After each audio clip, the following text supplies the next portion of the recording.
The preceding program was brought to you in part by FTD. FTD.com for all of your gift-giving needs.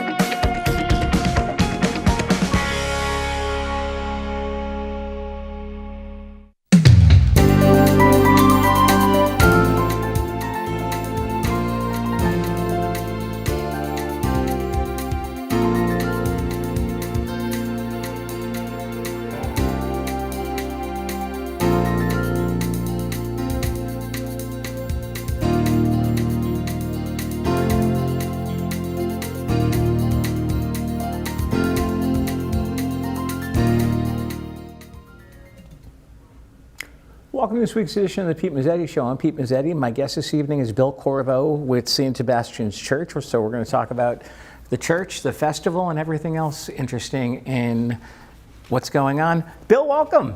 Nice seeing you, Pete. You too, my Thanks friend. for the invitation. Too. Thanks for coming down. Thanks for coming down. So, Bill, tell us a little bit about yourself. Well, I'm half Sicilian and half Irish. Okay. And I've been a member of the St. Sebastian's Parish since I was a little kid. I was baptized in the church. Okay. My grandfather came from Sicily. He was in Melilli. He lived in Melilli, which is the hometown of most of the Sicilians that are in Middletown. All right. He was the town clerk in Melilli. Okay. He served in World War I in the Italian Army, highly decorated. Okay. He ended up having to leave, and he came to America because he was anti-fascist. Ah. So he began a Italian and English weekly newspaper called Il Bollettino, which later became the Middletown Bulletin. Okay. My dad came Wow. over when he was 9, and from Sicily with the rest of the family after my grandfather was a citizen, and he went to school at the Johnson Street School, which later became the St. Sebastian's School. And basically, there's a very close connection between everybody from Melilli and St. Sebastian's, everything. Okay. So I ended up going to St. Sebastian's, and then I had the great opportunity. My dad took the family to live in Europe in the 1960s, where he built a very large citrus processing plant in the city of Catania. So I learned how to speak, read and write Italian at that time, and Sicilian. Okay. So I speak both languages. And I got to go to Melilli and see the original Church of St. Sebastian's and the rest of the community. And basically I came back here and went into business, and I live in Middletown with my wife, Betty, and we're both active in the church. Wow.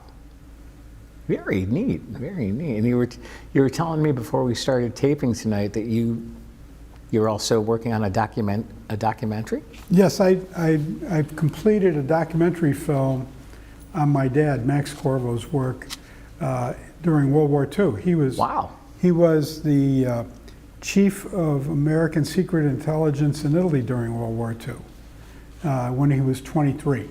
Okay. And the interesting thing about that is the top 5 people that he recruited to help him out were all from Middletown, Connecticut. Really? Yes. Wow. And they also included a fellow from Massachusetts who later came back and became the mayor of Middletown, and a congressman named Mim D'Addario. So Middletown helped liberate Italy from the Nazis and fascists during World War II, and Middletown played a key role in all the intelligence work with the partisans. So, wow. Yeah. I didn't know that. A lot of people did. So we did the movie, and we showed it in Middletown last July, and we had a nice turnout at the high school. We'll be showing it again probably in May sometime. Okay. And we've already won 14 major film festival awards. Wow. Here and in Europe, actually all over the place. We won 2 in Manhattan. the Rome International Film Festival. So it's doing very well. Wow. So Very, very cool. yeah, I enjoyed making it. Yeah. How long did it take? It probably took a while. Well, between putting the script and the teams together, almost 2 years, from Okay. start to finish. You know how it is. Yeah. Production isn't that easy. Exactly. No. Yeah. Absolutely not. Yeah. Absolutely not. So let's see. Let's go back to the history and Well, we have the Feast of St. Sebastian's in Middletown. yes. And that came about because the patron saint of the town of Melilli, Sicily, which is on the East Coast, Right. was the major feast started in Sicily in the 1400s. Okay. St. Sebastian was a Roman soldier. He was actually born, his family was from what is now Milan, All right. but he was actually born in Provence, France. So, All right. So he was technically a Frenchman, but Gotcha. his father died when he was just a kid, and his mother moved everybody back to Milan. He joined the Roman army when he was young, even though he was a Catholic. And the emperor did not want to have any Catholics involved. Somewhere along the line, he found the emperor, Diocletian, found out that Sebastian was a Catholic, and he was very angry about it. And he had him tortured and ordered him killed by having him shot full of arrows. They tied him to a tree, they shot him full of arrows, and they left the body hanging there. Luckily, perhaps luckily, he was saved by a woman, another Catholic, who rescued him and brought him back to health. But he was a tough guy. Right. And he actually, after he was well enough to walk and talk, he went to find the emperor and told him that he shouldn't be cruel to the Christians. Right. And he said, I came back from the tomb to let you know that you're in trouble now and you're going to be judged by God. He ordered him murdered. And this time they didn't wait for anything. They took out clubs and beat the man to death. That was in 286 AD. Wow. Okay, so he was 32 years old, young fella. They buried him, they found his body later and they buried it, and his body is in Rome. Okay. How did the town of Melilli become so enthusiastic about St. Sebastian? Right. I mean, he was from Milan, and he had never been to Sicily as far as I know. No. Melilli is a town on the east coast of Sicily. I think we had, there's a map that shows, I believe so. you have a, If we can pull up that map. yeah, we have a map that shows the location of Melilli on the east coast. And there's, to the right on the map, not that map, the next map from Italy. The next map, okay. Try it, see if we That's can okay. find it. No, that's one of my grandfather's friends. Okay. Basically, there was a boat that was off the coast of Melilli Okay. on the east coast, and it sunk. Okay. And all of the sailors on the boat survived. Ah, And they were able to get a, here we go. There's the map. yes, if you take a look at the map, you'll see there is a small peninsula. The town of Melilli is somewhat inland, but there's a small, like an island, just across from the St. Sebastian's Church photograph. Okay. It's called the Magnesia Peninsula, Peninsula. And that's where the ship sunk. Okay. And what happened was they found a wooden case in the ship, and it contained a statue of St. Sebastian. And they brought it to shore, Right. and then they couldn't lift it up anymore. And the wooden case nobody was able to lift this case up. So they opened it up and they saw what was in it, and the bishop in Syracuse, which is just south of where the Magnesian Island is, Okay. said, well, let's try to get St. Sebastian's statue up someplace. Oh. It turns out that one of the priests in Malili said, let's go down and see if we can help them out. Right. When they went down, the priest went over to the statue and picked it up, and it moved. No problem. Well, he says, well, we'll take this to Malili. So they took it. Malili's on the top of a hill. Okay. Okay. So they had to get it up the hill. Yeah, they had to get it all the way up the hill. When you go into Malili from the road that goes up the hill, as you're entering the town, Yeah. there was an old Roman temple there. Okay. That wasn't being used for anything. And for some reason, the statue became too heavy for anybody to lift again. And they said, well, we're not going anywhere. Right. Let's stop here. So they put the statue inside the old Roman temple. And Okay. that later became the Church of St. Sebastian's in Malili. Really? Okay, and that was in 1414, Okay. just to give you an idea. So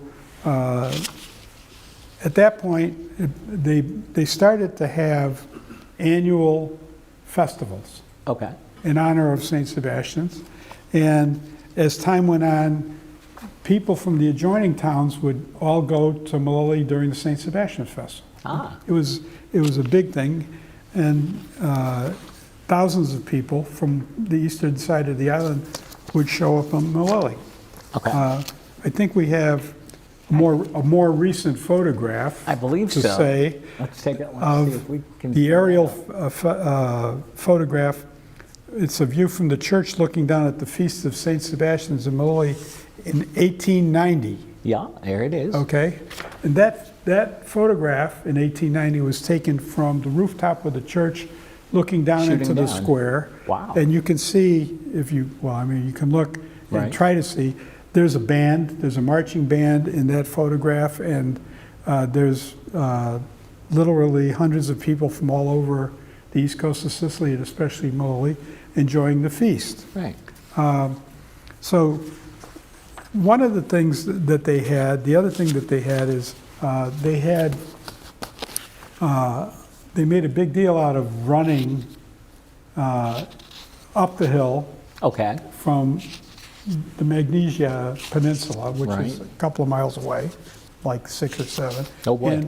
And the supporters of St. Sebastian's would be dressed in a kind of a wraparound article of clothing Ah, okay. with a white cover on their head. Okay. And they would wear a red scarf, and they would be called inuri, the naked people, right? Ah. And basically, they would run in support of St. Sebastian's to arrive when the statue was brought out of the church.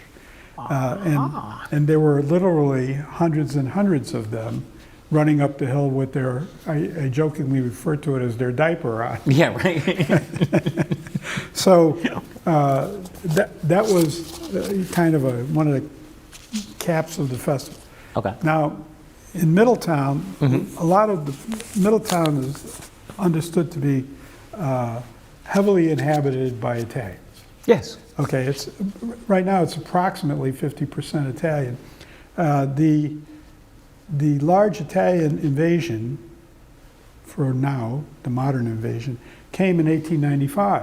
All right. And this is kind of ironic. Basically, there was no reason to come to Middletown, Connecticut. If you were a Sicilian immigrant, you could have gone to New Orleans or down south, wherever. Right.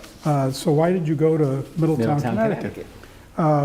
Well, there was a fellow by the name of Magnano who worked with Barnum and Bailey Circus. The circus people. Right. Sure. And they were stationed in New Haven. As a matter of fact, Barnum and Bailey still has a station here in Connecticut where Yep. they're located. And they had a need for people that had unusual traits. Okay. All right. At that time, they used to call them the freak show. Yes. So he knew that there was a young boy that had been born not in Malili, but in Rossellini, which is a nearby town. Okay. And he had 3 legs. And he called he sent a letter to his brother and he said, listen, how's that young kid doing with the 3 legs? Is he doing all right? How old is he? So his brother said, he's about 12 years old. And what's the story? Well, he said, I can get him a nice job with Barnum and Bailey. Mm-hmm. And he's going to make a lot of money. And he's going to do very well for himself. All right. So talk to his mother. When he was born, his physical mother actually was overcome with the fact that the child had 3 legs. Ah. Her older sister said, I will adopt the boy. Okay. And she raised him. Wow. So Magnano's brother, whose name was Carlo, went to see the mother and said, listen, my brother said he can get your son a great job and he's going to make a lot of money and he'll be all right. She said, I will let you take my son to America, but you have to take care of my son. Okay? You are in charge You are of responsible. taking care of him. So I agree. So they got on a boat and they came to America, and for some reason they ended up in Middletown, Connecticut, and as a place to stay because the winter season for the circus was Right. in New Haven.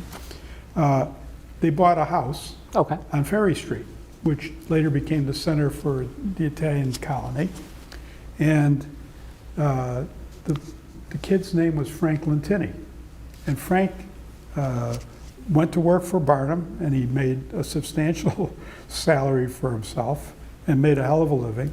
And he got married when he was in Middletown as he was growing older. And he had a family, and the family became an integral part of the community. Right. Magnano, at that time, there was a big demand for labor. They needed labor of all different kinds of laborers. Okay. So he wrote letters back to all his friends in Malili and said, listen, we got about 200 jobs over here, 200 jobs over, come on over. 1895, Okay. there was Magnano and the kid, Lentini. By 1900, there were 3,000 people from Malili that moved to Middletown Holy in cow. 5 years. Wow. And the population of Middletown went from 16,000 to 19,000. Right. That continued. World War I started, and that Right. kind of put a lid on any immigration. Right. But what happened was the influx of Sicilians was enormous. By the early 1900s, you had almost 5,000 because they kept coming in waves. After the war started, everything calmed down. After the war ended, the World War I, in 1919, the new immigration started.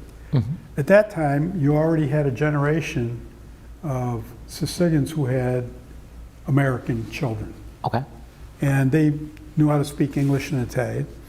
And they wanted to have a church of their own. They all went to St. John's Church, which is at that time it was the Irish church in the north end of Middletown. Okay. All the way in the north end. Yep. Just past O'Rourke's. Right. Everybody knows where it is. It's one of the oldest churches in the diocese. Yep.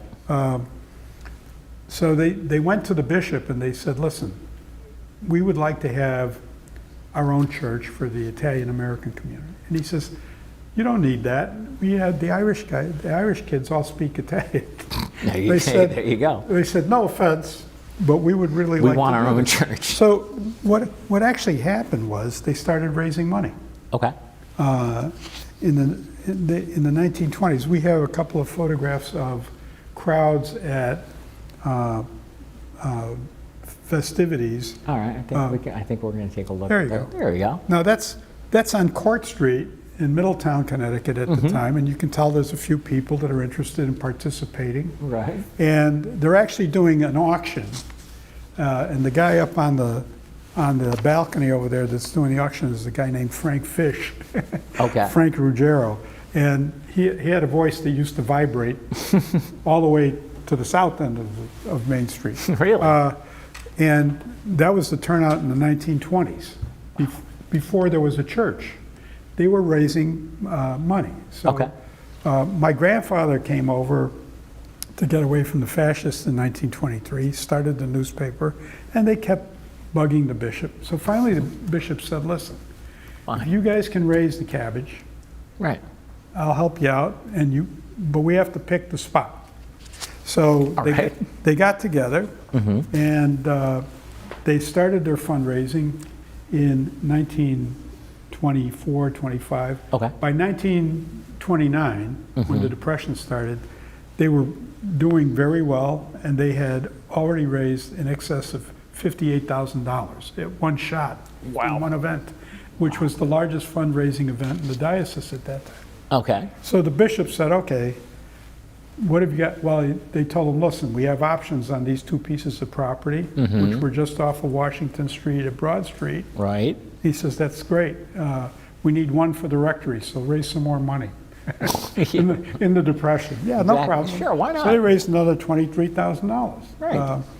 They put together, they had all these festivities, and they had a fellow by the name of Sebastiano Marchese, and they pronounce it Marchese over here now, but his name is actually Marchese. And he was born in Maloli and grew up in Maloli, and loved the statue and had great memories of it. And he took out his carving knife and carved a statue of Saint Sebastian. I think you may have I believe we might photograph have a of photo of that. Sebastian Marquez. There we go. There he is. So he carved this from memory. Wow. And he brought it out at one of the fundraisers, and the crowd went completely nuts. And that's when things really took off. So they had a special meeting in 1927, and they created a committee, an executive building committee, and they had raised all of the money. The bishop was okay. Everything was ready to go. They actually started a groundbreaking on January 28, 1931. Okay. And the priest who was running the operation was a priest by the name of Father Santolini. A local construction company, Salvatore Mezzetti Construction, who ended up building a number of buildings in Middletown, throughout Middletown, it was substantial, was the general contractor. Right. Everybody that wanted to be in the parish, you had to donate some money. Right. But you also had to make a donation of a minimum of 2 weeks of your time to help with the construction and development of the building. All right. Okay. And a lot of them did a lot more than just 2 weeks. Okay. There's a couple of other fundraising photographs if you want to show those. Yeah, we can take a look at those. Yeah, basically, these are all photographs that were taken in 1928. Okay. Okay, and they had the auction which we just saw. And this one, it was another one taken on the other side of the auction, and that's all in the north end of Middletown. The Italian community in Middletown actually ended up taking over all of the property from where O'Rourke's is in the north end. Sure.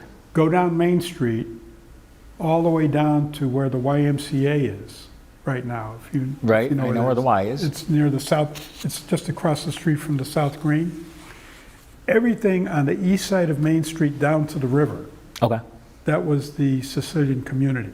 That was the Sicilian ghetto, okay? Wow. So if you wanted to throw a rock and hit a cousin, just throw Exactly. go anywhere on the east side of Main Street and you would have done that. Would you mind sticking around for another segment? We're about to go into a short break. Absolutely. All right, we'll be right back.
Wanna- Welcome back to this week's edition of the Pete Mezzetti Show. Sitting here with Bill Corvo to talk about the St. Sebastian's Festival and the history of St. Sebastian. Welcome back, sir. Yes, sir. All right. Glad to tell stories about St. Sebastian. I know. Well, welcome back. I believe we have some more stories to tell. So where would we like to pick up the segment? Well, they had started the church. They had the groundbreaking. The church was built. Okay. And then they had a support system that they set up. And they got some of the key people that helped put all the pieces of the puzzle together, formed an association called the Knights of St. Sebastian. And these are the key people. You may have a photograph in the file. The charter members of the Knights of St. Sebastian. Take a look. There they are. All right. Now, that's a little small to read, but I'm not going to bother reading everybody that's in there. No. But I can tell you that in the first row, on the left-hand side, the second guy to the left of the statue is my grandfather, Caesar Corvo. Really? Yes, the fellow that's to his right, that's next to the statue it's on the left-hand side of the statue, Right. is a guy by the name of Mike Marino. Okay. And Mike Marino was an amazing fundraiser. Oh, yeah? He did door-to-door fundraising. Wow. And he would go literally door to door. It's Mike Marino. I'm raising funds for St. Sebastian. How much can we help out? Come on, kick in. I know you've got it. And he did this. He did this anytime the church needed anytime the Italian American community needed anything. Right. He had a knack. When people saw him coming and they wanted to run away, but it was too late, he was in front of their door. And they got their checkbook out and they gave him the check or the cash. There you go. This is a nice photograph because you have Marchese with the statue that he carved, and all of these fellas were incredible participants. They continued on with the various events. One of the key things is that you may have a photograph of the auction. I believe we might. Let's take a look and see if we do. Because what they would do is they didn't used to do the feast celebration at the church. Okay. Because it was too tight. Right. So what they would do is they would get a piece of property that they would be allowed to rent or somebody would donate. All right. And then they would put up a carnival type, do an arrangement with a carnival. Well, that's a good example right there. That's the Red Wing site on North Main Street in Middletown. If you go past the bridge, past the Middletown-Portland Bridge, Sure. It's all the way up in the north end on your way to they have the EIS building, which is a factory in the north end. Okay. And you can tell from the number of people that were in that photograph Right. that you literally had thousands of people showing up. Right. So they had they used to do an auction to help raise funds for the church to keep it going. And I don't know if you can find that I believe site, we but have that photo as well. yeah, in essence, what happened was people would make donations of a variety of things, including pizzas and Sicilian specialty food like scacciatas, which is a covered dough with potatoes and leeks and other things in it. Okay. And then they would have this guy with this voice that would vibrate half of Main Street get up and start screaming in Sicilian, "Cosa vuol cattare sta cosa?" Who wants to buy this thing? And he would keep yelling, and he'd say, "What are you being so cheap for? Come on, kick in some money." And everybody would kick in. They would raise a lot. Some money. They would raise a lot of money. The church got built, and it was that was the departure point for the original walk around the north end of the statue of St. Sebastian's. Because what they would do is they would, there's a photograph of St. Sebastian's 1950 it's the statue with the marching band in the front of the church. I don't know if they can find it. There it is. There it is. Okay, you can see that the statue is actually covered with cash Right. that's pinned together. And what they would do is they would get that statue and they would put it on a vehicle like that. Right. And then they would get all of the kids from St. Sebastian's School, like Okay. me and all my classmates, Yeah. and everybody else on top of me and below me, and they would line us up. We would be dressed in our uniforms, Yeah. and we would walk behind the statue, and we'd go towards the north end, from Washington Street down to Grand Street, then down, and we would go to Ferry Street, Green Street, where the ghetto Right. was, and actually was still active then. And people would come out, and they would hand up $20 and $50 bills to pin to the statue. Wow. Yes, and that was in the 50s. Wow, So okay. that it was serious money. Yeah. And then they would bring, and they had, in addition to the students, the kids, they had a marching band that would play music through the whole parade. So you'd hear the marching band when you're in your house, and you'd say, "Oh, here comes St. Here comes the Sebastian. parade." It's time to kick in." Exactly. You know? There they are. That's the original band. St. Sebastian's band, and the fellow all the way on the bottom to the right is the leader of the band. His name was Salvatore Vinci, and Sal Vinci put the band together, gave them the music, and coordinated everything. Wow. His son, Sammy Vinci, is also in the photograph. Too hard to explain where he is. People that know him will find him. But at the end of the day, Sammy ended up participating with the band after his father retired and got out. And this band obviously doesn't exist anymore. They still have a marching band that goes with them. It's a little smaller than this, and they're not all uniformed up. Not all dressed up. No, but they bring their instruments, and they know all the music by heart, and Wow. and they still walk around.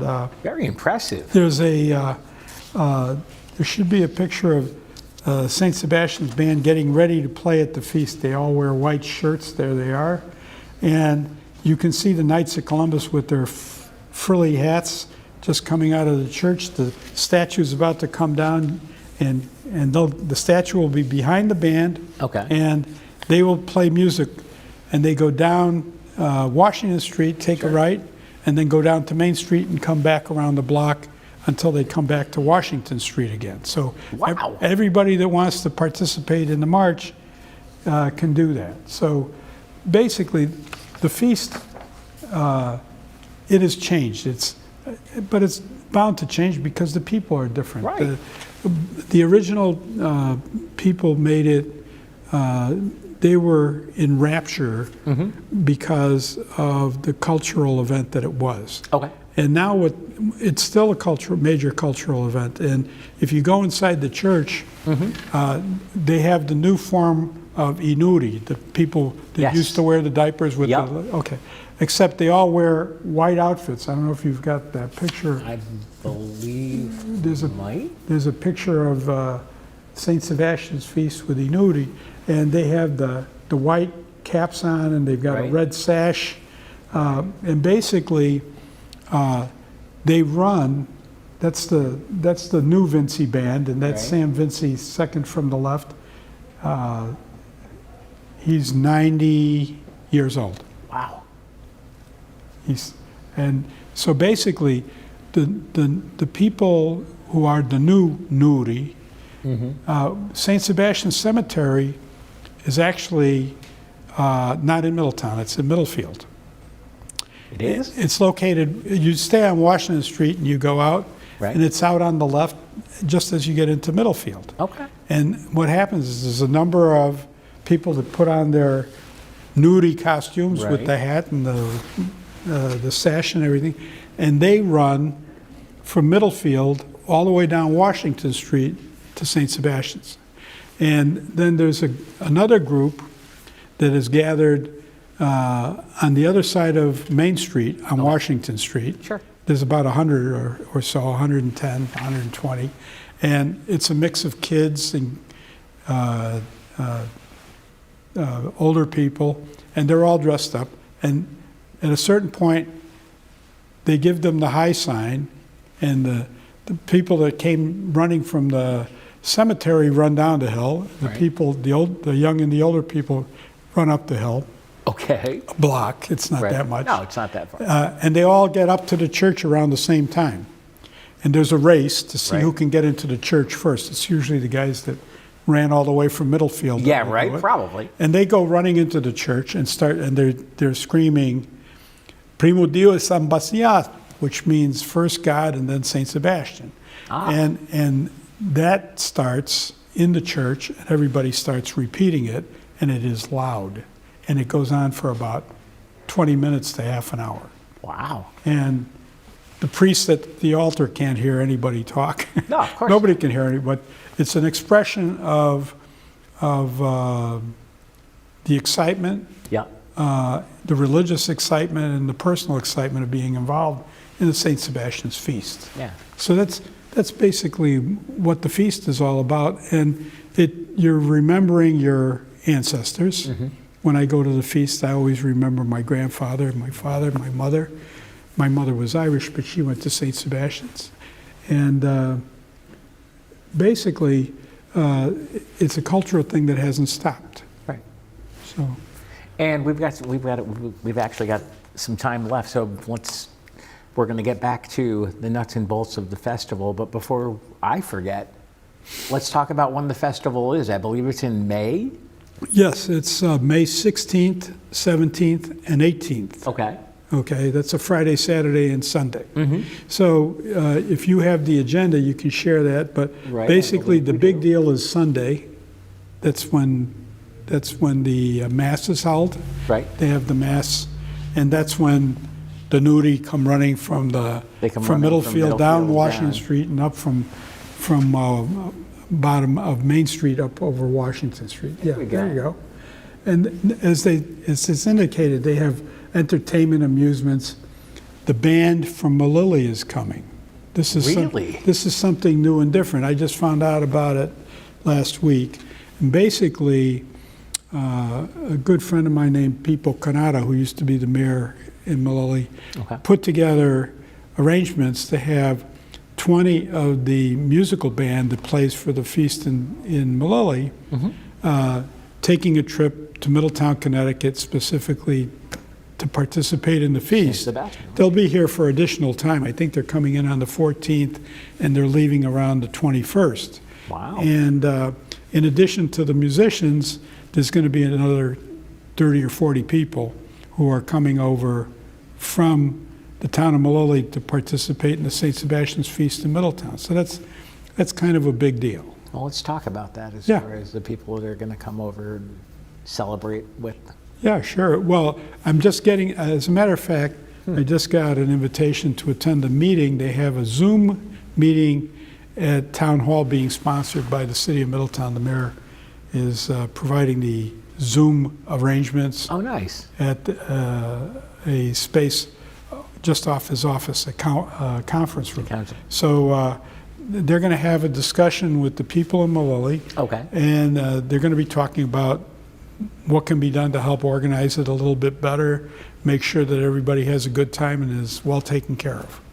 And they also have two priests coming over, and they're going to be staying at the rectory with Father James Okay. at the St. Sebastian's Rectory. So it's going to be an interesting, kind of a different arrangement. Right. I jokingly told somebody, you don't have to worry about getting hotels for the other 30 people Yeah, right. because they're probably related to half of Middletown. Exactly. And they're all going to have mad relatives because they didn't stay over their house with them. Exactly. That kind of thing. So Exactly. that's basically what the festival is shaping up to do right now. And I believe the festival is 3 days. Yes. It's it's the Friday, the Saturday, and the Sunday. I was going to say, I believe we have graphics for, I believe they made a graphic for each day as far as what to Yeah. expect as far Yeah, the official opens Yeah. 5 to 10 p.m. And basically, they have food available, a variety of Italian food, Sicilian foods, really, and sausage and pepper grinders, the pizzas, the scacciatas, all of those things. The Mass is probably the most important event on Sunday. And Okay. here you can see the agenda for all of the activities on Sunday, which are extensive. So, The auction takes place. Everything takes place on the campus now. Really? They used to, as I told you, they used to have 2 or 3 locations that they used as time went by. But now they do everything on the campus. Right. So it's Old Home Week. You get to go into church and visit all the sites that you saw when you were baptized and married and everything else, and it's a good time. And the Mass is probably going to be something amazing to see. Well, it's very congenial, and everybody feels at home, which is the feeling that they're looking for. Right. They want to enjoy each other's company and think the same thoughts at the same time. Right. And now who says Mass? Father James? Father James, and he's got a couple of assistants with him at all times. Oh, wow. And he's had former pastors of St. Sebastian's also coming in to provide assistance in the past. Father Ray intervened, was there last year, I think, and the year before. Okay. And he's up there in age, loves to participate. If he can make it, it would be great. It's nice to see old friends who have provided real service to the Catholic community at St. Sebastian's. Now we've got some more time. We've got some more time. So, what else would we like to talk about as far as St. Sebastian's goes? The history. Well, most of the history we've pretty much covered, and it's kind of funny if you go to the church where St. Sebastian's is. It's the church in Middletown is finished like St. Sebastian's on the outside. The interior is completely different, okay, because the architecture is completely different. And the architect that did St. Sebastian's in Middletown also did a church that looked just like it in Worcester, Massachusetts. Really? Yes. Wow. He's an Italian-American architect, and he did a great job. So I went to see if I could find the church in Worcester, and it knocked me over. The neighborhood had changed so much that there were no Italian Americans in the neighborhood anymore. It wasn't a St. Sebastian's church, but it had been an Italian American church. Really? And that whole area of Worcester had very few inhabitants in proximity. So the church was not being well attended anymore. And they actually had a video of them destroying the church. Oh, no. And it was a carbon copy of the one in Middletown. I'm looking at it and I said, oh my God, we have to make sure that doesn't happen to St. Sebastian. Exactly. I said, it's impossible. Well, you can see that's the interior of St. Sebastian's. That photograph on the left was taken in 1940. Wow. And it's an amazing, when I was a kid, I would go in, and if you go up and you sit in the middle of the church, they have this huge painting in the ceiling, which they showed at the beginning of St. Sebastian being shot with arrows, right? And you're sitting there, and you're a little kid, and you look up, and that's it, you're stuck. You end up looking at the painting. Oh, there it is, almost for the whole Mass, and it makes a tremendous impression on you. It's a very pretty church. It is. They had St. Sebastian School used to do the Stations of the Cross. Yeah. The Stations of the Cross go down one way and come up the other. So they're still doing it. As a matter of fact, I understand that right now, when they do the Stations of the Cross, after they finish, they'll give you a bowl of soup. Really? Sure. Nourishment for the soul as well as the stomach. Exactly. So you get to eat your pasta fagioli or whatever it is that they're making for you. And one of my favorites. Yeah, it's a home run. One of my favorites. You know what? We've got some time left. Let's maybe take a look at couple more photos. Sure. And talk about what we're seeing. Sure. Well, that's the painting on the roof. Okay. That's Mr. Marchese with the hand-carved statue. Okay. That's the pre-St. Sebastian's Church auction on Court Street, Middletown. That's also on Court Street in Middletown, farther down the street a little bit. You can see it. Well, I mean, that was in the middle of it. Right. Those are the Knights of St. Sebastian's. Nice people. I knew a lot of them. Oh, yeah? Yeah. Well, they were all in their 60s, 70s, and 80s when I was 5 or 6 years old. So they worked hard. They were all hard workers. Right. That's the interior of the church when it was first built. That is a glass model of St. Sebastian. As you go into the front door of the church, and if you look to the left, in the hallway, not in the church, in the hallway, Right. if you look to the left, that's where That's where that is? that is located. Okay. And it's a stunning piece of artwork. A lot of it is. That is the Church of St. Sebastian in Rome, I believe. And that's where St. Sebastian is supposed to be buried. And that's That's the map. the one on the right is the St. Sebastian's Church in Melilli, and you can see how the one in Middletown became configured that way. Right. And then on the left, you have the map of Sicily. That is the aerial photograph of the St. Sebastian's feast taken in 1890, I believe, from the top of St. Sebastian's Church looking down into the square. Okay. It hasn't changed that much, to be Oh, no? honest with you. No, it hasn't changed that much. There is one of the original nudi. See the guy with his, he's got his sash on, his little hat, and he's got what I jokingly called his diaper. And, but they would run miles, and that's coming into the square at St. Sebastian's on the right-hand side. So the church is to the left and behind him. And that's the modern church, and those are the nudi. See, I told you they were all running, they're all running up to get into the church and declaim their love for St. Sebastian and God, all dressed in white with their sashes and their hats. That is a shot in the 1940s up in the north end of Middletown. That's why they used to have to leave the campus, because it was tremendously overcrowded. So, and they still come from New York and Boston and other places. Really? Yeah. Wow. It doesn't just happen in Middletown. Right. It's an annual event, and anybody I'm trying to remember which, but that's up in the north end, I believe. Okay. And that's part of the auction section of the feast. They always used to have a carnival. That's a photograph of the exterior sidewalk in front of the church of St. Sebastian's with the marching band on the left-hand side, and all of the kids and the people that used to walk with the statue around the north end of Middletown. So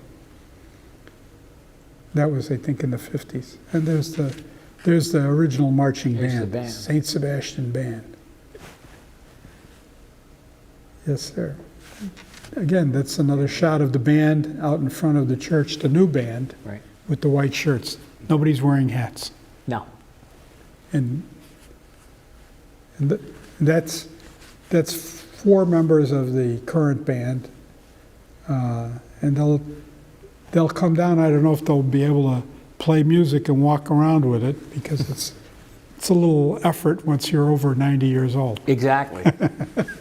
Right? But they got the willpower. Exactly. Now, do they still run from Middlefield Yes. to the church? Yeah, they run from Middlefield down Washington Street, up Right. Washington Street. They stop at the light just above where the church is and wait. Right. And then when the signal's given, everybody runs from the other side of Main Street on Washington Street up, and they run from Washington Street down, and then they meet in the middle. Cool. Now, if people want more information, they should go to the website, because I'm assuming that's where everything is. Yes, I think, yeah, what you're going to want to do is you're going to want to read the dates and times and events Right. that are on the website. That's a home run. Right. And then you can, it's a good thing to attend if you have little kids, Right. because they have a nice carnival there with rides for the kids. Oh, cool. Yeah, so you can go and take your kids and get them a hot dog or a sausage grinder or some Exactly. take them over to the carnival and let them have a good time. There you go. And then Sunday is the big holy day. Right. Everybody gets carried away, and then you get to parade around the block. My wife and I walk behind the statue along with several hundred other people. Oh, yeah? Yeah, we walk down Washington Street, take a right on Broad Street, and then we go down the Main Street, come And come back back to up. Washington Street and walk up. And it's not that far. no, it's not the distance, it's Right. the Exactly. mental impact of all the memories that you have of how you've participated and your family's participated. You want to be supportive for your community. I was going to say, tell us maybe a little bit about what you're thinking about when you're walking. Well, you're thinking about the people that brought you up Right. and what they did. St. Sebastian's Feast was work for a lot of people, and they donated their time and effort.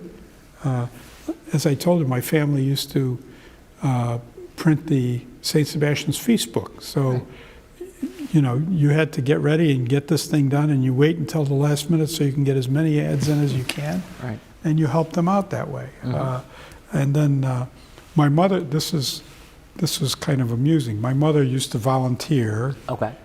to sit in one of the ticket selling booths All right. to sell tickets for the rides. All right. Except she was 5'8.5" and a good-sized woman, and she said, I can't feel my feet anymore, so, Exactly. so I think I'm done selling tickets for There now. you go.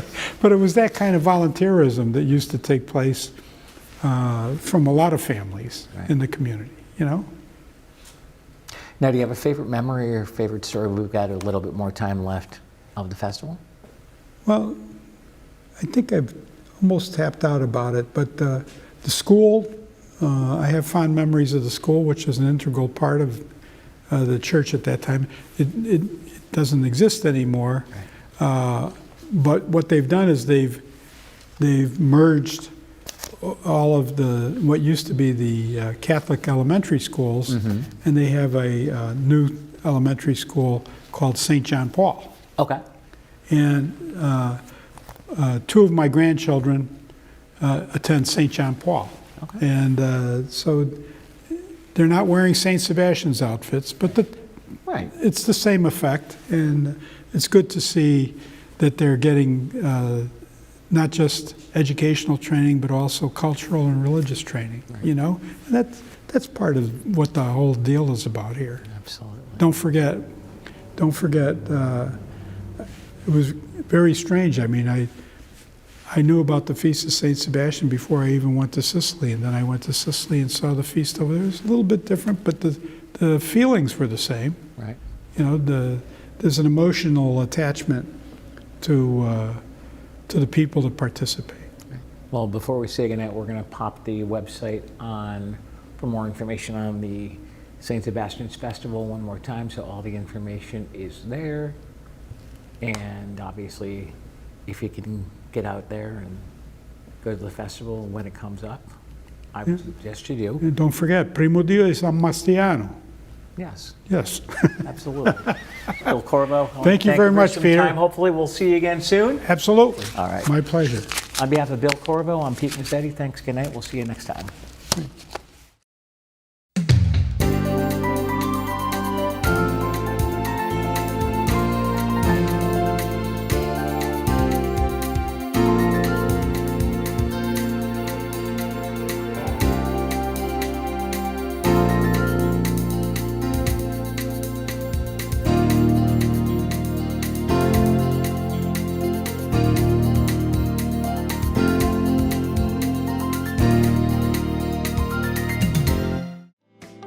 The preceding program was brought to you in part by FTD.